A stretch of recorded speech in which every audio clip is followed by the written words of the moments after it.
नमस्कार दोस्तों, स्वागत है आप सभी का आपके अपने YouTube चैनल टीचर एक्सप्रेस पर।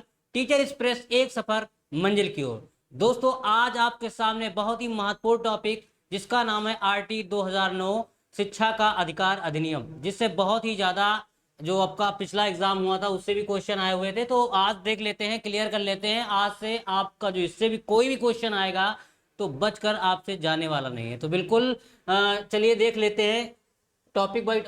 यहाँ पर दोस्तों हमने ऐसे नंबरिंग कर रखी है, 1 बाय 1 करके सारे टॉपिक क्लियर कर लेंगे, जिससे आपका भविष्य में जो एग्जाम होगा यानी दिसंबर में, तो आपका एक भी क्वेश्चन इससे बच के नहीं जाएगा। तो चलिए ठीक है, देख लेते हैं भाई।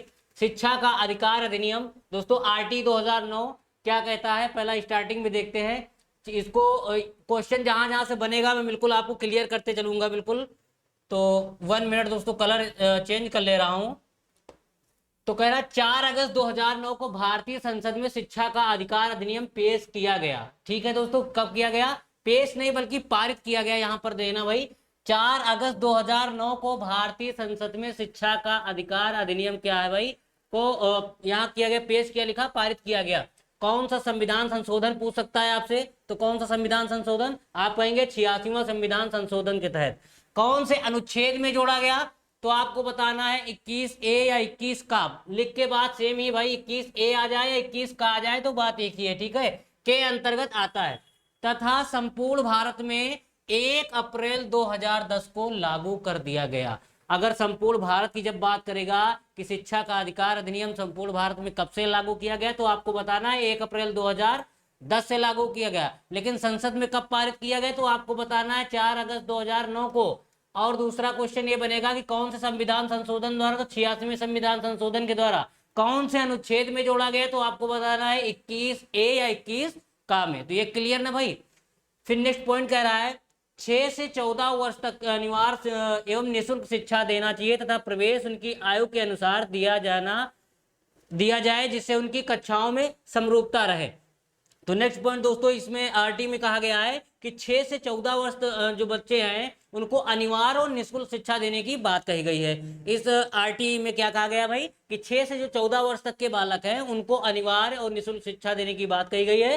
तो नेक्स्ट पॉइंट फिर देख ले रहे हैं क्या कह रहा है। नेक्स्ट पॉइंट अगला है आपका दोस्तों, कह रहा है किसी भी कारण से बालक को विद्यालय से बाहर नहीं निकाला जाएगा। किसी भी छात्र को प्रवेश से वंचित नहीं रखा जाएगा। यानी दोस्तों किसी भी कारण से बालक को क्या है, विद्यालय से बाहर नहीं निकाला जाएगा। अब ये मान लीजिए, सपोज दैट मान लीजिए बालक सीखने में थोड़ा मान लीजिए तत्पर नहीं है, लेट से चीजें समझ में आ रही, या वो लेट में एडमिशन ले रहा है, तो ऐसा नहीं कि बालक को दोस्तों आप किसी भी कारण से आप उसको बाहर कर दें और क्या है प्रवेश लेने से उसको वंचित कर दें। तो ऐसा अगर आप करते पाए गए तो आपके ऊपर दोस्तों दंड का भी प्रावधान किया गया है। इसलिए बिल्कुल ये सब बिल्कुल आपको करना ही नहीं है। नेक्स्ट पॉइंट आपका कह रहा है प्रत्येक 1 किलोमीटर पर एक प्राथमिक विद्यालय। ध्यान दे भाई, ये पूछ सकता है कि कितने किलोमीटर पर विद्यालय की बात कही गई है प्राथमिक, तो 1 किलोमीटर पर। प्रत्येक 1 किलोमीटर पर एक प्राथमिक विद्यालय होना चाहिए और प्रत्येक 3 किलोमीटर पर एक उच्च प्राथमिक विद्यालय, यानी 6 से 8 तक। ठीक है, यानी 1 से 5 तक आपका दोस्तों क्या हो जाएगा, प्राथमिक विद्यालय कितने 1 किलोमीटर के रेंज में होना चाहिए। और दोस्तों क्या है, प्राथमिक उच्च प्राथमिक विद्यालय 3 किलोमीटर के रेंज पे होना चाहिए। फिर कह रहा है पहाड़ी इलाकों की बात अगर की जाएगी दोस्तों, पहाड़ी एरिया में कैसे क्या होगा, इसका प्रावधान किया गया कि प्रत्येक 3 किलोमीटर पर एक प्राथमिक विद्यालय, वहां पर 3 किलोमीटर पर एक प्राथमिक विद्यालय और 5 किलोमीटर पर क्या है भाई एक उच्च प्राथमिक विद्यालय की बात कही गई। कहां कही गई? आरटीई 2009 में। ठीक है, नेक्स्ट पॉइंट देखते हैं भाई क्या कह रहा है।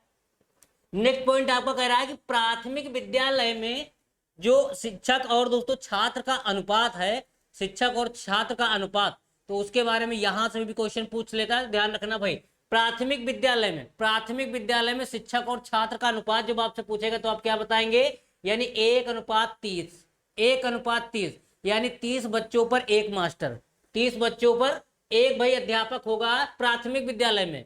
फिर आपका कह रहा है एवं बालकों का अनुपात होना चाहिए, एवं कह रहा उच्च प्राथमिक विद्यालय में दोस्तों 6 से 8 तक जो है बालक और अध्यापक का क्या रेशियो रहेगा या अनुपात रहेगा, तो 1:35 रहेगा उच्च प्राथमिक विद्यालय। याद रखना भाई, बिल्कुल प्राथमिक में 1:30, उच्च प्राथमिक में 1:35 रहेगा। तो ये बिल्कुल आप लोग बिल्कुल याद रख लीजिएगा। फिर नेक्स्ट पॉइंट आपको कह रहा है शिक्षा पर आए खर्च का 65% केंद्र सरकार तथा 35% राज्य सरकार वहन करेगी।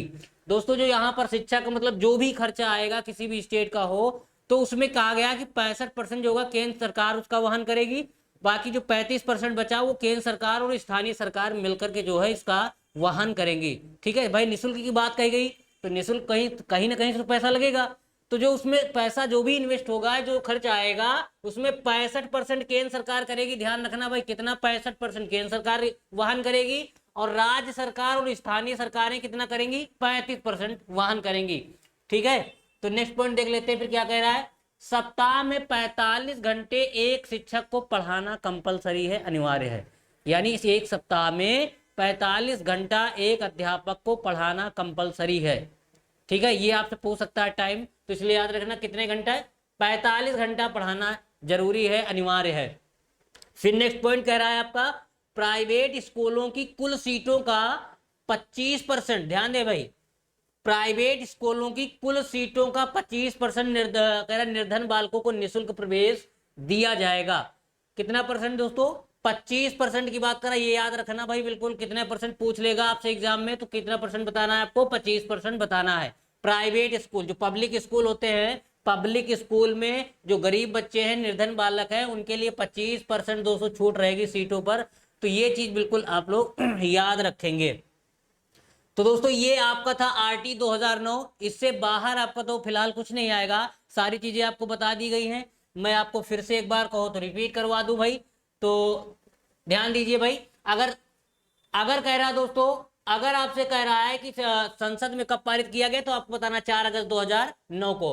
दूसरा आपसे पूछेगा कौन से संविधान संशोधन द्वारा, तो 86वें संविधान संशोधन द्वारा। कौन से अनुच्छेद में जोड़ा गया, तो आपको बताना है 21 का में, 21 का में जोड़ा गया। ठीक है, फिर संपूर्ण भारत में कब से लागू हुआ आरटी 2009, तो आपको बताना 1 अप्रैल 2010 से लागू कर दिया गया संपूर्ण भारत में। ठीक है, तो जम्मू कश्मीर को छोड़कर भाई बिल्कुल, ठीक है, इस चीज को अगर मान लें संपूर्ण भारत में, तो जम्मू कश्मीर को छोड़ करके तो 1 अप्रैल 2010 से लागू कर दिया गया। नेक्स्ट है आपका दोस्तों, नेक्स्ट आपका दोस्तों आ जा रहा है, नेक्स्ट पॉइंट कह रहा है 6 से 14, इसमें आरटी में क्या बात कही गई, कितने वर्ष तक की, तो 6 से 14 वर्ष तक के बालकों को अनिवार्य और निःशुल्क शिक्षा देने की बात कही गई है। ये पॉइंट आप लोग याद रखिएगा। फिर आपका किसी भी कारण से बालक को भाई विद्यालय से बाहर नहीं निकाला जाएगा और किसी भी छात्र को प्रवेश से वंचित नहीं किया जाएगा। यानी किसी भी कारण से कोई भी समस्या हो बालक को, तो आप बिल्कुल ना तो उसको प्रवेश लेने से वंचित कर सकते हैं कि आपका मतलब जो इन्वॉल्वमेंट नहीं लिया जाएगा या आपका नामांकन नहीं किया जा सकता, तो ऐसा बिल्कुल नहीं आप कर सकते। और किसी भी कारण से ये नहीं कर सकते कि आप उसको बाहर निकाल सकते हैं, तो ऐसा भी नहीं कर सकते आप। नेक्स्ट पॉइंट आपका जो किलोमीटर वाली बात है कि प्राथमिक रेंज क्या रहने वाला है। 1 किलोमीटर की रेंज पे दोस्तों क्या है कि आपका प्राथमिक विद्यालय रहेगा और 3 किलोमीटर की रेंज पे एक उच्च प्राथमिक विद्यालय रहेगा। नेक्स्ट है आपका दोस्तों, अगर बात करें इसमें पहाड़ी इलाके की बात कर रहा है, जो पहाड़ी पर्वत इलाके वाले क्षेत्र हैं, वहां पर दोस्तों 3 किलोमीटर पर एक प्राथमिक विद्यालय और आपका 5 किलोमीटर की रेंज पर एक उच्च प्राथमिक विद्यालय की बात कही गई है। ठीक है, नेक्स्ट पॉइंट आप देख लीजिए फिर से क्या कह रहा है। प्राथमिक विद्यालय में शिक्षक और छात्र का अनुपात दोस्तों ये पूछ लिया जाता है, इसलिए ध्यान रखना। प्राथमिक विद्यालय में शिक्षक और छात्र का अनुपात बात करें तो शिक्षक का अनुपात क्या हो जाएगा, 1:30 हो जाएगा, और उच्च प्राथमिक में दोस्तों क्या हो जाएगा, 1:35 हो जाएगा। ठीक है, यानी 30 बच्चों पर एक अध्यापक, यहाँ पर उच्च प्राथमिक में 35 पर एक अध्यापक। फिर नेक्स्ट है शिक्षा पर आए खर्च का जो वहन होगा दोस्तों, जो भी खर्चा आएगा उसका 65% जो है केंद्र सरकार वहन करेगी और राज्य सरकार 35%, यानी स्थानीय सरकार और राज्य सरकार मिलकर के 35% उसका वहन राज्य सरकार करेंगे। ठीक है, फिर नेक्स्ट है आपका कह रहा था सप्ताह में 45 घंटे तक एक शिक्षक को पढ़ाना कंपलसरी है। भाई एक सप्ताह में किसी भी अध्यापक को 45 घंटा पढ़ाना ही पढ़ाना पड़ेगा, नहीं तो लफड़ा हो जाएगा, इसलिए इसी को याद रखना भाई, कितने घंटे, 45 घंटा। फिर कह रहा है प्राइवेट यानी पब्लिक स्कूल, कौन से स्कूल भाई, पब्लिक स्कूल में भी बात कही गई कि कह रहा है स्कूल की कुल सीटों का, मान लीजिए 100 सीटें हैं भाई, ध्यान दे 100 सीटें हैं, तो वहां पर 25 कह रहा 25% उसका, तो क्या हो जाएगा भाई, 25 हो जाएगा भाई। तो 25% में क्या होगा दोस्तों, वहां पर निर्धन बालकों के लिए निःशुल्क शिक्षा की बात कही गई, ये चीज याद रखना बिल्कुल भाई, कितने, 25%, पब्लिक स्कूल के 25%, तो ध्यान रखना भाई इस चीज को। तो ये था भाई आपका आरटी9, इससे बाहर आपका कुछ नहीं आएगा दोस्तों। तो मिलते हैं आप लोगों से नेक्स्ट सेशन में, तब तक के लिए जय हिंद।